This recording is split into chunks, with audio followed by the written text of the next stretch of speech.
रासायनिक आबंधन एवं आणविक संरचना में जो संकरण के प्रकार पढ़े थे उसमें हमने अणुओं की संरचना के बारे में पढ़ा, लेकिन जो कुछ अणु होते हैं उनमें वैसी संरचना तो पाई जाती है, लेकिन बंध कोण है उसके मान के बदलने के कारण उनकी संरचना में भी परिवर्तन होता है। दो वैज्ञानिक थे, पहला सिज्विक और पावेल। उन्होंने 1940 में एक सिद्धांत दिया जिसको हम कहते हैं संयोजकता कोश। उस सिद्धांत का नाम है संयोजकता कोश इलेक्ट्रॉन प्रतिकर्षण सिद्धांत, इलेक्ट्रॉन युग्म प्रतिकर्षण सिद्धांत, जिसे हम valence shell electron pair repulsion theory भी कहते हैं। फिर से संयोजकता valence shell electron pair repulsion theory. इस सिद्धांत के अनुसार कोई भी जो अणु होता है वह न्यूनतम प्रतिकर्षण चाहता है और अपने कक्षकों के बीच अधिकतम स्थायित्व और कम ऊर्जा को चाहता है। लेकिन कुछ अणु जो होते हैं बनते हैं उसमें जिसमें संकरण हुआ रहता है परमाणु, उसमें इलेक्ट्रॉन युग्म पाया जाता है और ये इलेक्ट्रॉन युग्म क्या करता है, दूसरे इलेक्ट्रॉन युग्म को या बंधी इलेक्ट्रॉन को प्रतिकर्षित करता है, जिसके कारण उस अणु में कुछ विकृति उत्पन्न होती है। इसे हम कुछ यौगिकों के बनने से समझ सकते हैं। जैसे हम सबसे पहले लेते हैं अमोनिया का बनना। अमोनिया देखिए, अमोनिया इसमें नाइट्रोजन का इलेक्ट्रॉनिक विन्यास लेते हैं तो 1s2 2s2 2p3 है।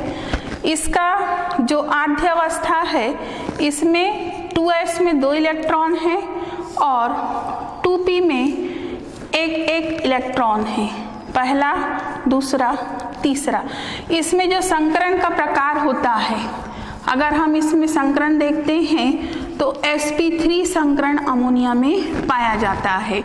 sp3 संकरण अगर पाया जाता है तो उत्तेजित अवस्था में यहाँ पे कोई भी कक्षक खाली नहीं है, सारे जितने भी कक्षक हैं सब आपस में 2s 2p x 2py 2pz आपस में मिलते हैं।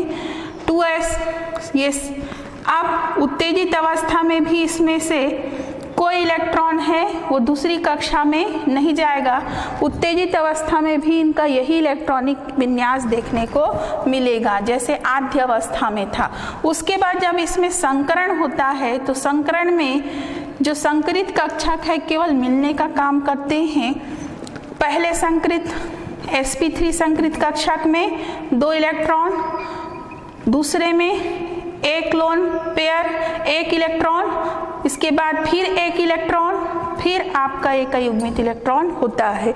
इस तरह से अगर हम देखें इसके sp3 संकरित कक्षक को तो पहले sp3 संकलन कक्षक में लोन पेयर है, युग्मित इलेक्ट्रॉन है, दूसरे तीसरे और चौथे में केवल एक इलेक्ट्रॉन है। अगर हम बोलते हैं sp3 संकरित कक्षा में चतुष्फल की संरचना बनेगी तो पहला कक्षक sp3, दूसरा sp3 कक्षक, तीसरा sp3 कक्षक और चौथा sp3 कक्षक।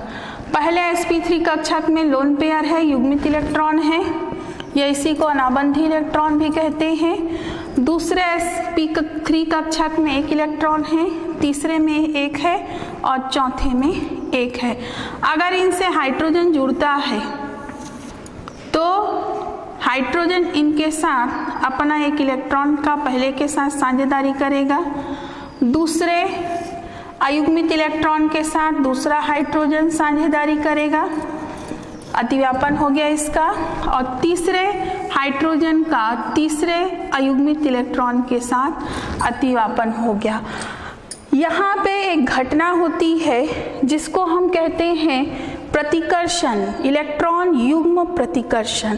अब इलेक्ट्रॉन युग्म प्रतिकर्षण को बताने से पहले हम ये जान ले कि किसी भी अणु में 3 तरह का इलेक्ट्रॉन होता है, 3 तरह का इसमें प्रतिकर्षण होता है। इलेक्ट्रॉन या तो अयुग्मित होता है या युग्मित होता है। इलेक्ट्रॉन कक्षक में या तो अयुग्मित होगा या युग्मित होगा, मतलब यह युग्म में होगा। जैसे ये युग्म में है, इसमें युग्म में है, कक्षक में 2 है, मतलब यह किसी तरह के बंध में भाग नहीं लेगा। इसको अनाबंधी, नॉन बॉन्डिंग इलेक्ट्रॉन या लोन पेयर भी कहते हैं। लेकिन इस इलेक्ट्रॉन या इस कक्षक पे जो इलेक्ट्रॉन था उसको हम स्पष्ट देख रहे हैं, इसने हाइड्रोजन के साथ बनाया है, चूंकि ये एकल था, जिसको हम बंधी इलेक्ट्रॉन कहते हैं। तो यहाँ पे जो अनाबंधी इलेक्ट्रॉन है, अनाबंधी इलेक्ट्रॉन, और यहाँ पे जो बंधी इलेक्ट्रॉन है, अनाबंधी इलेक्ट्रॉन में एक गुण होता है, ये ज़्यादा स्थान को घेरने लगता है, इसका कक्षक अपने स्थान को बढ़ा देता है। स्थान को बढ़ाने के कारण ये बंधी इलेक्ट्रॉन को प्रतिकर्षित करने लगता है, दूर हटाने लगता है। इसके कारण जो हटने के कारण ये अपना स्थान को बढ़ा रहा है, प्रतिकर्षण को बढ़ा रहा है। तो यहाँ पे जो पहले चतुष्फलकी संरचना में बंध कोण होना था 109 अंश 28 मिनट का, वह इस प्रतिकर्षण, कौन सा प्रतिकर्षण, जिसको हम lone pair, bound pair, lone pair, bound pair, बंधी अबंधी, लोन पेयर, बाउंड पेयर प्रतिकर्षण कहते हैं। उसके कारण ये जो बंध कोण है 109 अंश 28 मिनट का न रह के, क्योंकि अनाबंधी इलेक्ट्रॉन ने अपने स्थान को बढ़ा लिया है, तो यह एंगल जो होता है वह घट जाता है और यह कोण हो जाता है 107 अंश का अमोनिया में। तो इस तरह से नाइट्रोजन जो इसके ऊपर इलेक्ट्रॉन युग्म था, ये नॉन बॉन्डिंग इलेक्ट्रॉन है, इसके साथ 3 हाइड्रोजन जुड़े हैं और तीनों ने सिग्मा बंध बनाया है। इसकी आकृति अब देखिए चतुष्फल की नहीं रह के कौन से आकार की होती है, पिरामिड के शेप की हो जाती है। इसकी आकृति अब चतुष्फल की नहीं है। तो हम अगर अमोनिया में लेते हैं संकरण, तो अमोनिया में कौन सा संकरण हुआ, sp3 संकरण। अमोनिया की संरचना में संकरण अगर हम लेते हैं तो sp3 संकरण था। अगर हम आकृति लेते हैं तो विकृति हो जाती है, क्योंकि इसमें क्या पाया जाता है, लोन पेयर, जिसके कारण आकृति sp3 संकरण होते हुए भी चतुष्फल की न रह के पिरामिडीय हो जाती है, पिरामिडीय शेप जिसको हम कहते हैं। और इसमें कुछ ध्रुवंता का गुण भी आ जाता है। इसका कोण जो होना चाहिए sp3 संकरण के लिए हमने बताया कोण 109 अंश 28 मिनट का होता है, लेकिन चूंकि इसमें विकृति आ गई है लोन पेयर या अनाबंधी इलेक्ट्रॉन के कारण, इसलिए इसका बंध कोण घट जाता है, 107 अंश का हो जाता है। और बंध की संख्या अगर देखते हैं तो बंध की संख्या 3 सिग्मा बंध या हाइड्रोजन के साथ, पहला, दूसरा और तीसरा 3 सिग्मा बंध बनाता है। इसमें S लक्षण और P लक्षण, S लक्षण आपका 25% होगा और P लक्षण 75% देखने को मिलता है। यह valence shell electron pair repulsion theory या संयोजकता कोश इलेक्ट्रॉन युग्म सिद्धांत के आधार पर इसकी संरचना को सिज्विक पावेल ने समझाया। इसी तरह से अगर हम एक उदाहरण और लेते हैं, जैसे हम लेते हैं पानी का उदाहरण। पानी में भी हम देखते हैं कि ऑक्सीजन का जो परमाणु क्रमांक होता है 8 होता है, और इसमें px में और 2s में दो युग्मित इलेक्ट्रॉन पाए जाते हैं, और इसमें भी संकरण का प्रकार होता है sp3 संकरण। हम पानी में संकरण को देखेंगे जो कि महत्वपूर्ण होता है, ज़्यादातर परीक्षाओं में पूछा जाता है अमोनिया और पानी में संकरण। तो दूसरा हम लेते हैं पानी में संकरण, H2O है पानी का सूत्र। अगर हम ऑक्सीजन का इलेक्ट्रॉनिक विन्यास लेते हैं, परमाणु क्रमांक 8 है, इलेक्ट्रॉनिक विन्यास देखिए 1s2 2s 2 2p x2 होता है 2p y 1 2p z1 होता है। गिन लीजिए 2 2 4 2 6 7 और 8, इसमें 2 अयुग्मित इलेक्ट्रॉन है, और यहाँ पे दूसरी कक्षा में 2s में हमको 2 युग्मित इलेक्ट्रॉन दिख रहे हैं, और 2px में भी हमको 2 युग्मित इलेक्ट्रॉन दिख रहे हैं। अगर इसका उत्तेजित आद्य अवस्था बनाते हैं, आद्य अवस्था या इसी को हम मूल अवस्था में लिखते हैं, तो मूल अवस्था में देखिए 2s में 2 इलेक्ट्रॉन है, 2p x में भी 2 इलेक्ट्रॉन है, 2py में 1 इलेक्ट्रॉन है, और 2p z में 1 इलेक्ट्रॉन है। अगर हम इसको उत्तेजित करना चाहें तो इसके पास कोई भी खाली कक्षक नहीं है जिसमें इलेक्ट्रॉन कूद के जा सके। तो अगर हम इसकी उत्तेजित अवस्था लेते हैं, उत्तेजित अवस्था में भी इसका इलेक्ट्रॉनिक विन्यास हमको यही देखने को मिलेगा। उत्तेजित अवस्था के बाद अगर हम इसमें संकरण देखते हैं तो याद रखिएगा पानी में भी जो संकरण होता है उसका प्रकार होता है sp3। sp3 संकरण है, मतलब आपका एक 2s, एक 2px, एक 2py और एक 2pz आपस में संकृत हुए। अब इसको हम अलग अलग नाम ना दे के sp3 संकरित कक्षक कहते हैं, ये अपना अस्तित्व खो देते हैं। इनका 2s, 2px, 2py, 2pz नाम नहीं रहता, sp3 संकरित कक्षक ये कहलाते हैं। अब इसमें इलेक्ट्रॉन को भरते हैं तो पहले में 2 इलेक्ट्रॉन युग्म 1 है, एक दूसरे में भी इलेक्ट्रॉन युग्म है, तीसरे में एक अयुग्मित इलेक्ट्रॉन है, और चौथे संकरित कक्षक में भी एक अयुग्मित इलेक्ट्रॉन है। अगर हम इसके संरचना की बात करते हैं तो चूंकि यहाँ पे sp3 संकरण है तो फिर से 4 कक्षक बनेंगे। पहला कक्षक sp3 कक्षक, पहला sp3 कक्षक, बड़ा लोब एक छोटा लोब, दूसरा sp3 कक्षक, तीसरा sp3 कक्षक, और हमने लिया यहाँ पे चौथा sp3 कक्षक। संरचना को देखने पे ये पता चल रहा है कि यहाँ चतुष्फलकी होगा। अगर हम इसमें अब इलेक्ट्रॉन को भरते हैं तो देखिए 2 कक्षकों में, 2 संकरित कक्षकों में लोन पेयर है या युग्मित इलेक्ट्रॉन है।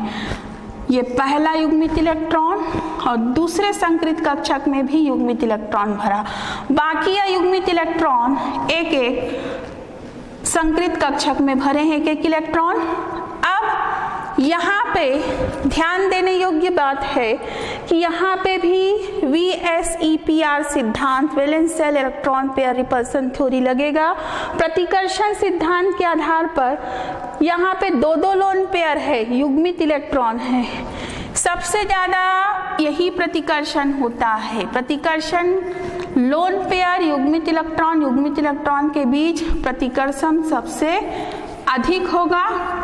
यहाँ पे फिर देखिए युग्मित इलेक्ट्रॉन है और एक इलेक्ट्रॉन कैसा है, अयुग्मित। तो यहाँ पे लोन पेयर प्रतिकर्षण है और यहाँ पे युग्मित और बंधित जो बंध बनाएगा वह इलेक्ट्रॉन के बीच प्रतिकर्षण है। दो दो प्रतिकर्षण होने के कारण और दो दो लोन पेयर होने के कारण यहाँ पे उसके द्वारा घेरा गया स्थान बढ़ जाता है, प्रतिकर्षण का मान भी बढ़ जाता है, जिसके कारण अब बंध कोण जो होना था 109 अंश 28 मिनट का जो sp3 संकरण में होता है वो बंध कोण यहाँ पे घट जाता है। दो अयुग्मित इलेक्ट्रॉन है उसके साथ हाइड्रोजन बंध बनाएगा अपने अयुग्मित इलेक्ट्रॉन का अतिव्यापन करके कक्षक से, और दूसरा हाइड्रोजन भी इसके साथ अपना इलेक्ट्रॉन युग्मित करके हाइड्रोजन सिग्मा बंध बनाएगा। तो अगर हम पानी का स्ट्रक्चर लेते हैं, पानी की संरचना देखते हैं, तो पानी की संरचना में ऑक्सीजन इसके ऊपर दो युग्मित इलेक्ट्रॉन है, पहला युग्मित इलेक्ट्रॉन और दूसरा युग्मित इलेक्ट्रॉन। यहाँ पे एक हाइड्रोजन जुड़ा है और यहाँ पे आपका एक हाइड्रोजन जुड़ा है, और यह कोण कम हो गया है क्योंकि प्रतिकर्षण बढ़ा है, इसने अपना स्थान बढ़ा लिया है। तो यह जो कोण होता है यह हो जाता है 104.5 अंश, जो कि अमोनिया से भी कम है। चूंकि अमोनिया में यह कोण था 107, वहाँ केवल एक ही इलेक्ट्रॉन युग्म था, यहाँ इलेक्ट्रॉन युग्मों की संख्या कितनी हो गई है 2, तो प्रतिकर्षण और अधिक हो गया है, तो ये कोण है वो और कम हो गया है। तो इस तरह से पानी को अगर आप ध्यान से देखिए तो इस तरह का शेप है, और ये शेप कौन सा शेप कहलाता है? पानी को अगर हम ध्यान से देखते हैं तो इस तरह का आकृति हमको दिख रहा है। इस आकृति को हम कौन सी आकृति बोलेंगे? वी शेप, वी की आकृति हमको इसमें दिखता है। होना कैसा था? चतुष्फल की, लेकिन वास्तव में ये दोनों के कारण इसका शेप कैसा हो गया है? वी आकार का। तो अगर हम इसका प्रकार लेना चाहें तो पानी में संकरण का प्रकार कैसा था? संकरण कैसा था? sp3। अगर हम इसकी आकृति देखें तो कैसी आकृति है इसकी? वी आकार का है। कैसे आकार का है? वी आकार का। अगर हम इसमें कोण निकालना चाहें तो कोण का मान आता है 104.5 अंश, और इसमें बंध की संख्या है 2 सिग्मा बंध, और S लक्षण देखें तो S लक्षण 25% है और P लक्षण 75% हमको देखने को मिलता है। तो ये पानी है, अमोनिया है, इनका आकार सामान्य रूप से चतुष्फल की नहीं होता। इसका कारण था कि जब किसी परमाणु में 2 तरह के इलेक्ट्रॉन होते हैं, पहला होता है युग्मित, इसको हम लोन पेयर कहते हैं, या इसी को हम युग्मित कहते हैं, युग्मित इलेक्ट्रॉन, या इसी को हम अनाबंधी इलेक्ट्रॉन भी कहते हैं, जो बंध बनाने में भाग नहीं लेते। और इस तरह के इलेक्ट्रॉन हैं तो इसको हम कहते हैं बॉन्ड पेयर इलेक्ट्रॉन, या इसी को हम कहते हैं अयुग्मित इलेक्ट्रॉन, या इसी को हम बंधी इलेक्ट्रॉन इसको हम कहते हैं। तो 3 तरह का इसमें प्रतिकर्षण होता है। पहला होता है बी बाउंड पेयर, जो दो अयुग्मित इलेक्ट्रॉन के बीच होता है। दूसरा प्रतिकर्षण होता है एक लोन पेयर और एक बाउंड पेयर इलेक्ट्रॉन के बीच में। पहला प्रतिकर्षण बाउंड पेयर, बंध बनाने वाला इलेक्ट्रॉन, और बाउंड पेयर दोनों बंधी इलेक्ट्रॉन के बीच में। दूसरा प्रतिकर्षण लागू होता है एक युग्मित और एक अयुग्मित बाउंड पेयर इलेक्ट्रॉन के बीच में। और तीसरा तरह का प्रतिकर्षण जैसे इसमें दिख रहा है लोन पेयर और लोन पेयर। इसमें तीनों तरह का प्रतिकर्षण हम देख सकते हैं। जैसे ये दोनों बाउंडिंग इलेक्ट्रॉन हैं तो ये BP बॉन्ड पेयर प्रतिकर्षण होगा इसमें। दूसरा इसमें एक बॉन्ड पेयर है, एक लोन पेयर है, तो एक लोन पेयर बॉन्ड पेयर प्रतिकर्षण हुआ। और तीसरा दोनों लोन पेयर है या युग्मित है तो इसको लोन पेयर प्रतिकर्षण या युग्मित इलेक्ट्रॉन प्रतिकर्षण कहते हैं। इन तीनों में याद रखिएगा इस प्रतिकर्षण का मान सबसे कम होता है, इससे अधिक लोन पेयर बॉन्ड पेयर उससे अधिक प्रतिकर्षण होता है इसमें, और सबसे अधिक प्रतिकर्षण हमको लोन पेयर प्रतिकर्षण में देखने को मिलता है। कहने का मतलब लोन पेयर प्रतिकर्षण से आपका सबसे ज़्यादा अणु में विकृति देखने को मिलता है। इसमें बंध कोण को कुछ और कारक प्रभावित करते हैं। जैसे हम कह सकते हैं कि केंद्रीय परमाणु में संकरण था तो उसके आधार पर हम बंध कोण को बताए।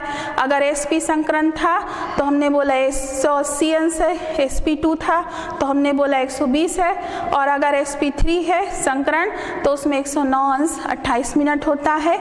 लेकिन इसके अतिरिक्त एकांकी इलेक्ट्रॉन युग्म, जैसे यहाँ पे देखने को मिला, एकांकी इलेक्ट्रॉन युग्म की संख्या भी क्या करती है, बंध कोण को प्रभावित करती है। जैसे मीथेन में कोई भी एकांकी इलेक्ट्रॉन युग्म नहीं था, आपने कार्बन में देखा था तो वहां पे एंगल था या कोण था वो सामान्य था 109 अंश और 28 मिनट। लेकिन अब भी अमोनिया में देखा आपने, एक लोन पेयर था, एक युग्मित इलेक्ट्रॉन था तो उसमें बंध कोण 107 अंश का हो गया।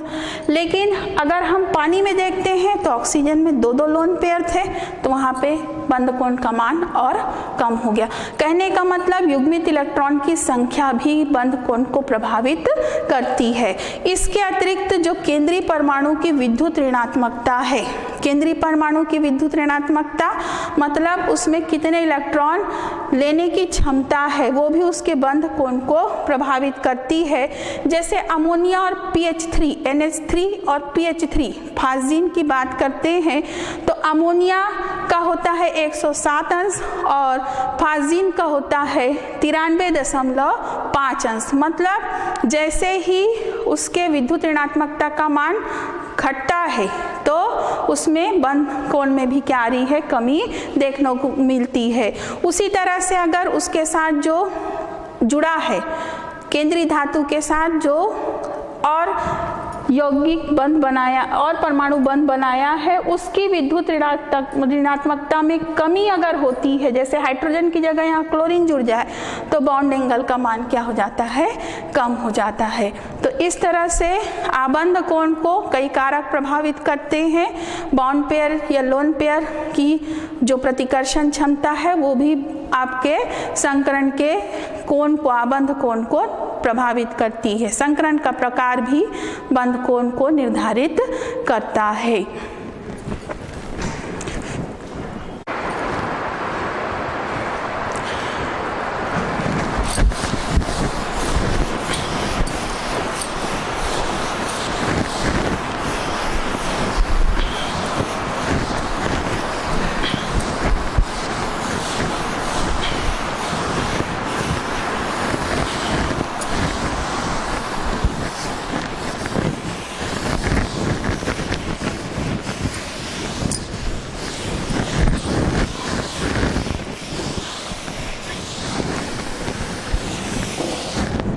संयोजकता बंध सिद्धांत जो होता है उसने बहुत सारे अणुओं के बनने को समझाया संकरण के आधार पर, लेकिन उस सिद्धांत की कुछ कमियां भी थी।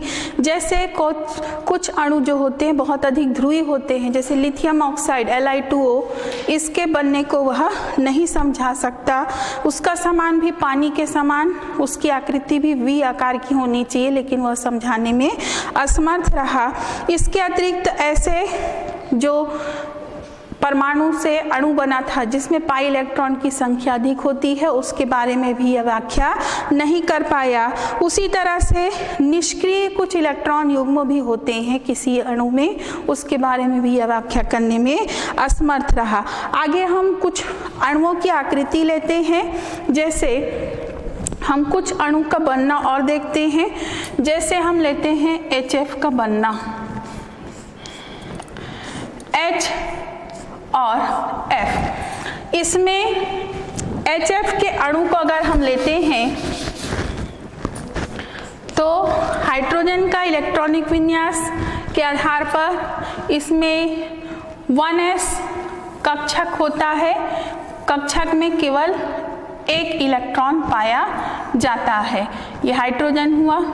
अगर हम फ्लोरीन का इलेक्ट्रॉनिक विन्यास लेते हैं तो फ्लोरीन में 1s2 2s2 2p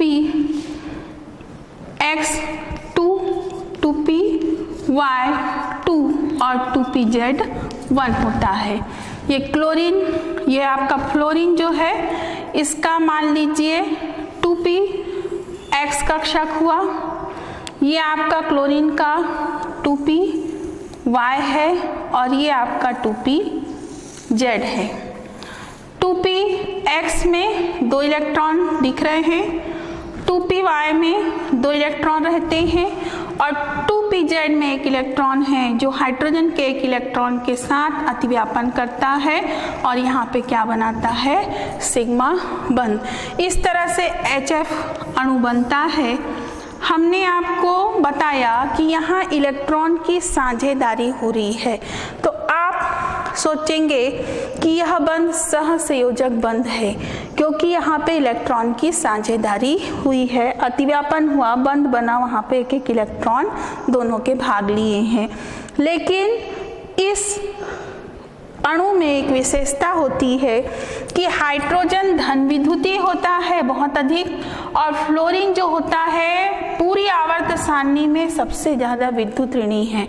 इसकी विद्युत ऋणात्मकता का मान 4 होता है। अगर हाइड्रोजन फ्लोरीन के साथ बंध बनाता है तो जो इलेक्ट्रॉन युग्म बीच में है इसकी विद्युत ऋणात्मकता, फ्लोरीन की विद्युत ऋणात्मकता के कारण आंशिक रूप से अधिक किधर हो जाते हैं, फ्लोरीन की तरफ। तो फ्लोरीन पर एक ऋण आवेश आ जाता है और हाइड्रोजन पर आंशिक धन आवेश आ जाता है। अब यह बंध आवेशित हो गया है, यह पूर्ण रूप से सहसंयोजी बंध नहीं है और इस अणु में एक गुण आ जाता है, उस गुण को हम बोलते हैं ध्रुवणता का गुण। तो ध्रुवणता कब आती है किसी सहसंयोजी बंध में, जैसे कार्बन और कार्बन ये दोनों समान विद्युत ऋणी है तो यहाँ सहसंयोजक 100% होगा। लेकिन एक कार्बन के साथ अगर क्लोरीन जुड़ गया तो क्लोरीन है इसके इलेक्ट्रॉन को अपनी ओर आकर्षित करेगा। तो अब यह कार्बन का बंध भी सहसंयोजक नहीं है क्योंकि इस कार्बन पर आंशिक रूप से ऋण आवेश आ जाएगा और आंशिक रूप से धन आवेश आ जाएगा।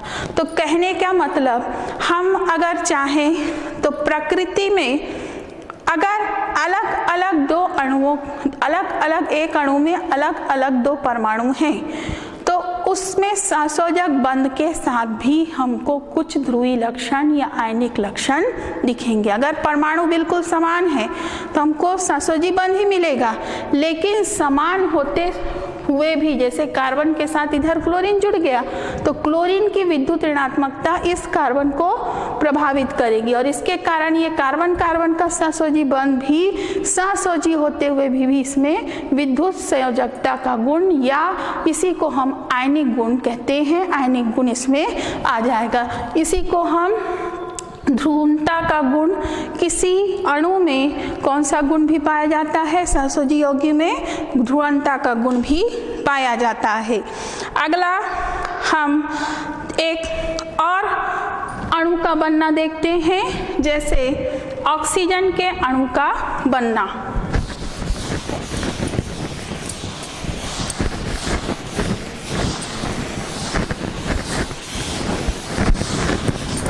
ऑक्सीजन के अणु का बनना अगर हम देखें तो ऑक्सीजन O2 कैसे बनेगा, ऑक्सीजन के परमाणु क्रमांक में 1s2 2s2 2px2 2py1 2pZ1 है। अगर हम पहला ऑक्सीजन लिए, हमने इसका 2px बनाया, ये बंध में भाग नहीं लेंगे, ये वाला ही कक्षक का जो अयुग्मित इलेक्ट्रॉन है इसमें बंध होगा या अतिव्यापन होगा। ये हमारा हो गया 2px, इसमें 2 इलेक्ट्रॉन हैं। दूसरा हमने बना दिया ऑक्सीजन का 2py, इसमें 1 इलेक्ट्रॉन है। और तीसरा हमने ऑक्सीजन का बनाया 2pz, इसमें भी 1 इलेक्ट्रॉन है। हमारा ये जो 2pz है, ये 2pz दूसरे ऑक्सीजन के 2pz जिसमें 1 इलेक्ट्रॉन है, इसके साथ अक्षीय अतिव्यापन करता है। तो ऑक्सीजन और ऑक्सीजन के बीच पहला अक्षीय अतिव्यापन से सिग्मा बंध बना। इस ऑक्सीजन दूसरे में भी 2px होगा, उसमें युग्मित इलेक्ट्रॉन होंगे, ये उसका 2px है। अब देखिए इसका 2py, इस ऑक्सीजन का 2py जिसमें 1 लोन पेयर है, और इस ऑक्सीजन का 2py, दोनों साइड वाइज एक दूसरे से मिलेंगे और इसमें इस तरह से अतिव्यापन होगा जिसको हम पार्श्व अतिव्यापन कहते हैं। पार्श्व अतिव्यापन होगा, इसलिए इसमें दूसरा बंध जो ऑक्सीजन ऑक्सीजन के बीच बनेगा वो पाई बंध होगा। तो इस तरह से जब ऑक्सीजन का अणु बनता है तो 2pz के कारण इसमें सिग्मा बंध बना, और 2py और 2py के कारण इसमें जो बंध बनता है उस बंध को हम क्या बंध कहते हैं? पाई बंध। तो ऑक्सीजन और ऑक्सीजन के बीच ऑक्सीजन के अणु में डबल बंध पाया जाता है। अगला हम उदाहरण लेते हैं नाइट्रोजन का।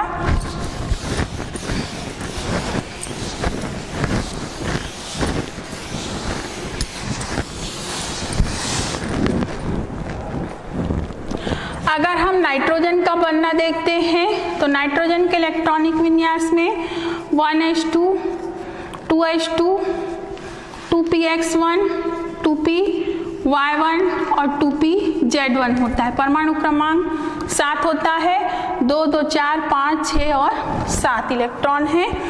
पहला नाइट्रोजन में इसका अगर p कक्षक लेते हैं, मान लीजिए px है, इस px में 1 इलेक्ट्रॉन है। दूसरा आपका py है, इस py में भी 1 इलेक्ट्रॉन है, py, px, और तीसरा इसका pz है जिसमें भी 1 इलेक्ट्रॉन है। अब दूसरा नाइट्रोजन इसके पास आएगा, अपने px, py, ये है गया px, ये इसका py और ये इसका pz। इस pz के बीच फिर से सिग्मा बंध बना। नाइट्रोजन और नाइट्रोजन में पहले एक अक्षीय अतिव्यापन हुआ, सिग्मा बंध बना।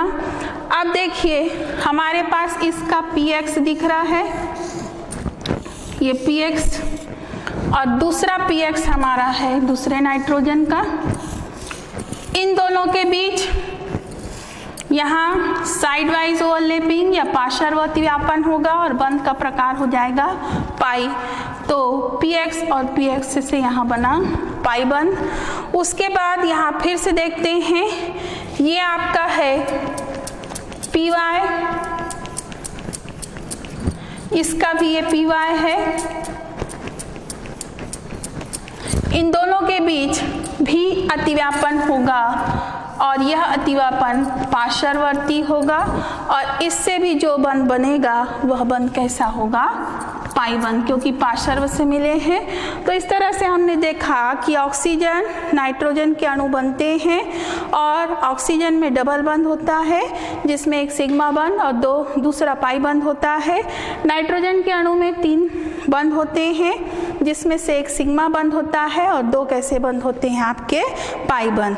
इसके अतिरिक्त आपके अगले 12वीं कक्षा में और आगे संकरण है, तो दो संकरण इसमें से एक और प्रकार होता है sp3d संकरण और दूसरा प्रकार होता है sp2d संकरण। इसके बारे में हम चर्चा करते हैं। sp3d संकरण और sp3d2 संकरण के बारे में आप विस्तार से और sp3d3 संकरण के बारे में आप 12वीं में विस्तार से पढ़ेंगे, लेकिन इसके कुछ मुख्य बिंदु हम चर्चा करते हैं। पहला हम आपको बता रहे हैं sp3d3 sp3d संकरण। sp3d कितने हुए? 1 2 3 और 1 4 और ये क्या हो गया आपका 5। कितने अणु कितने है इसमें? संकरण में कितने कक्षक है? एक s 3 p और एक d, टोटल कितने हुए? 5। इसका उदाहरण आप ऐसे याद कर सकते हैं, ये 5 वाला है मतलब इसमें संकरण का प्रकार हो सकता है sp3d। चूंकि ये 5 कक्षक है, इसमें हम फास्फोरस का इलेक्ट्रॉनिक विन्यास लेते हैं तो 1s2 2s 2 2p 6 3 परमाणु क्रमांक लेते हैं 15। 1s2 2s2 2p6 3s2 3p 3 और 3d होता है इसमें 0।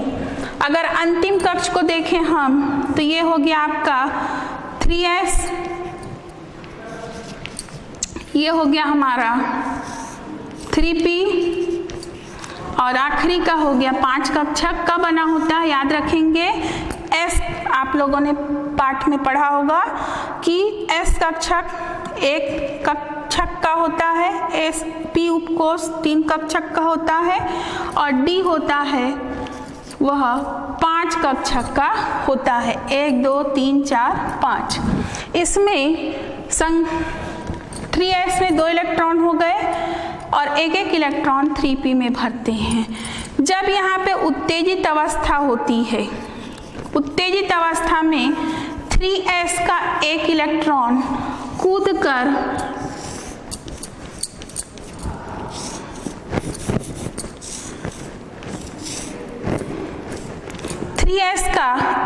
इलेक्ट्रॉन कूदकर 3d में चला जाता है उत्तेजित होकर, और इस तरह से 3p में 3 इलेक्ट्रॉन हैं, 3s में 1 इलेक्ट्रॉन है और 3d में भी 1 इलेक्ट्रॉन। कुल अयुग्मित इलेक्ट्रॉन की संख्या गिनते हैं 1 2 3 4 और 5। 5 अयुग्मित इलेक्ट्रॉन से यहाँ पे पांचों आपस में संकरित हो जाते हैं और ये संकरण जो हो जाता है इसको कहते हैं हम sp3d संकरित कक्षक बनाते हैं और इसमें कुल 5 कक्षक बनते हैं। पहला कक्षक बड़ा लोब छोटा लोब एक कक्षक हुआ, ये हो गया इसका दूसरा कक्षक sp3d, तीसरा sp3d कक्षक और चौथा sp3d कक्षक और यहाँ पे रहता है आपका 5वां sp3d कक्षक। अगर हम इसकी आकृति को लें तो देखिए ये हो गया त्रिकोणीय, एक त्रिकोणीय और ये दोनों लोब ऊपर और नीचे हैं तो इसको हम बोलते हैं त्रिकोणीय समतलीय, एक ऊपर और एक नीचे। दूसरा स्ट्रक्चर इसमें हम फिर से देखते हैं इसका त्रिकोणीय समतली का आसान चित्र। ये हो गया त्रिकोणीय समतली, लेकिन यहाँ पे 2 लोब ऊपर और नीचे हैं तो ये द्विपिरामिडल हो गया। 2 लोब इस समतल के ऊपर और नीचे हैं तो इस आकृति को, बीच में आपका फास्फोरस है, इस आकृति को कहा जाता है त्रिकोणीय द्विपिरामिडल। इस आकृति का नाम है त्रिकोणीय द्विपिरामिडल और यहाँ पे क्लोरीन जो होता है वह अपने 2pz ऑर्बिटल के साथ सिग्मा बंध बनाता है, अच्छी अतिव्यापन करेगा और सिग्मा बंध बनाता है। यहाँ पे अगर हम कोण की संख्या देखते हैं तो पहला लेते हैं इसका प्रकार कैसा था, sp3d 5 है, देख लीजिए 3 4 5, यहाँ पे भी जुड़ने वाले परमाणु की संख्या देखिए 1 2 3 4 5। अगला लेते हैं हम इसका आकृति, तो इसकी आकृति होती है त्रिकोणीय द्विपिरामिडीय। द्वि इसलिए कहा गया क्योंकि क्लोरीन, 2 क्लोरीन, एक ऊपर, जैसे आपका एक प्लेन है उसमें एक ऊपर और एक नीचे होता है।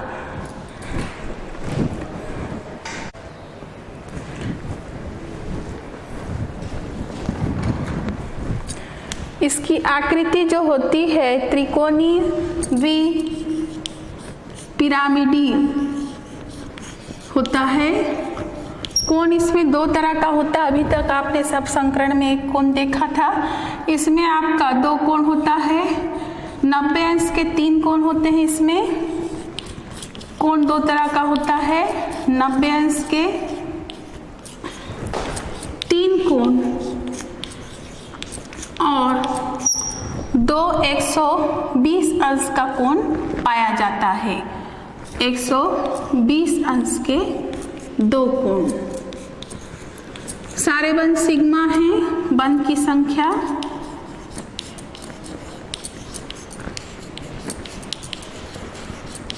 सभी बंध कैसे होते हैं, सिग्मा बंध। 5 सिग्मा बंध इसमें देखने को मिलता है, पहला, दूसरा, तीसरा, चौथा और 5वां। अगर हम इसके प्रतिशत की बात करते हैं तो 1 3 और 1 4 और 1 5, तो S कैरेक्टर लक्षण जो होता है, S आपका 20% होता है, P आपके 60% रहता है और D केवल 1 है इसलिए इसका भी प्रतिशत 20% रहता है। इस तरह से यह संरचना होती है sp3d संकरण में PCl5 की।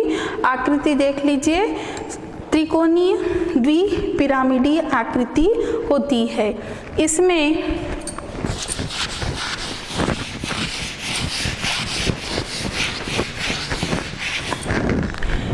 अगर हम अगला संकरण देखना चाहें sp3d2 संकरण, जिसमें हम उदाहरण ले सकते हैं सामान्य सल्फर हेक्साफ्लोराइड।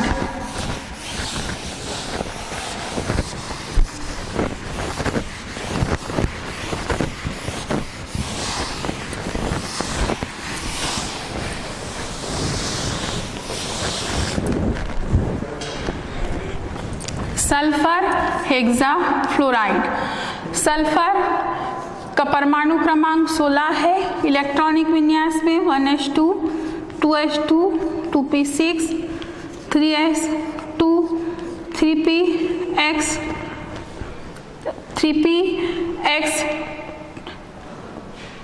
2 3py1 3pz1। गिन लीजिए, 2 2 4 6 10 2 12 13 14 15 और 16।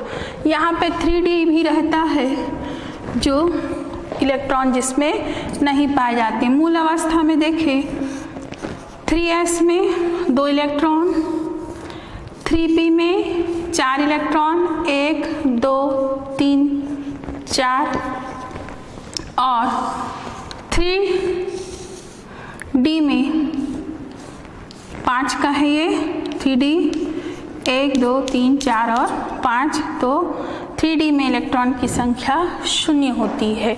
जब इसका हम उत्तेजित अवस्था लेते हैं तो ध्यान दीजिए, यहाँ पे एक क्लोन पेयर युग्मित इलेक्ट्रॉन 3s में है और एक युग्मित इलेक्ट्रॉन 3px में है। ये युग्मित इलेक्ट्रॉन 3s का उत्तेजित होकर 3d में चले जाता है और 3px का भी इलेक्ट्रॉन उत्तेजित होकर 3d में चले जाता है। अब 3s का एक 3p के 3 और 3d के 2 कक्षक आपस में संकरित हो जाते हैं। 1 2 3 4 5 6, 1 2 3 4 5 6, जिसको हम बोलते हैं sp3d2 संकरित कक्षक। इसके साथ 3 असंकरित कक्षक भी उपस्थित रहते हैं जिसमें इलेक्ट्रॉन नहीं पाए जाते। सारे संकरित कक्षक में एक एक अयुग्मित इलेक्ट्रॉन है। अब 6 संकरित कक्षक बनेंगे। इसको हम इस तरह से दर्शा सकते हैं, इसकी आकृति जो बनती है उसके आधार पर। बीच में आपका रहता है सल्फर, इसका एक संकरित कक्षक, दूसरा संकरित कक्षक, तीसरा संकरित कक्षक, चौथा संकरित कक्षक, पांचवा संकरित कक्षक और ये हो गया इसका 6वां संकरित कक्षक। कुल इसमें 6 संकरित कक्षक होते हैं। इसमें एक इलेक्ट्रॉन, इसमें एक इलेक्ट्रॉन है, इसमें एक इलेक्ट्रॉन है, इसमें भी एक है और इसमें भी और इसमें। सबके साथ फ्लोरीन का 2pz, फ्लोरीन का 2pz इस तरह से सभी के साथ अक्षीय अतिव्यापन करेगा। ये होता है फ्लोरीन का 2pz। अगर हम इसकी दूसरी संरचना लें तो अच्छे से और बता सकते हैं हमने इसको ऐसा लिया, बीच में आपका था सल्फर, एक फ्लोरीन के साथ सिग्मा बंध 2pz के साथ, दूसरे फ्लोरीन के 2pz के साथ सिग्मा बंध, तीसरे फ्लोरीन के 2pz के साथ सिग्मा बंध अक्षीय अतिव्यापन से, तीसरे फ्लोरीन के बाद चौथे फ्लोरीन से भी यह सिग्मा बंध बनाता है और 2 इस प्लेन के ऊपर और नीचे रहते हैं, चौथा फ्लोरीन और 5वां और 6वां। 1 2 3 4, इसे हम 5वां कहते हैं और इसे हम 6वां। जैसे गिनते हैं तो इसे पहला दिया जाता है, दूसरा, तीसरा, चौथा, 5वां और ये होता है आपका 6वां। पहला और 6वां ऊपर नीचे होते हैं। तो आकृति, इस आकृति को कहा जाता है अष्टफलकी और इसमें कोण याद रखेंगे 90 अंश का होता है। सारे कोण कैसे होते हैं? 90 अंश का। तो हम फिर से देखते हैं, इस संकरण का प्रकार था sp3d2, अणु का नाम था सल्फर हेक्सा फ्लोराइड। यहाँ गिन लीजिए 6 है, 3 4 5 6, 1 3 और 1 4 5 6 और SF6 बनता है। इस तरह से संकरण है। इस अवधारणा ने बहुत सारे परमाणुओं की संरचना को बताया। आपकी पुस्तक में एक सारणी दी गई है, उसमें भी बहुत सारे अणुओं के संकरण को और उसमें बंध कोण को बताया गया है। सारे किस तरह के संकरण होते हैं, संकरण के प्रकार और उनके बहुत सारे उदाहरण हैं। इनको परीक्षा में वस्तुनिष्ठ प्रश्न में पूछा जाता है। इसे आप तैयार करेंगे और इस संकरण से संबंधित जो कोण है, बंध कोण, प्रकार और इसकी संरचना, इसे आप ध्यान देंगे। धन्यवाद।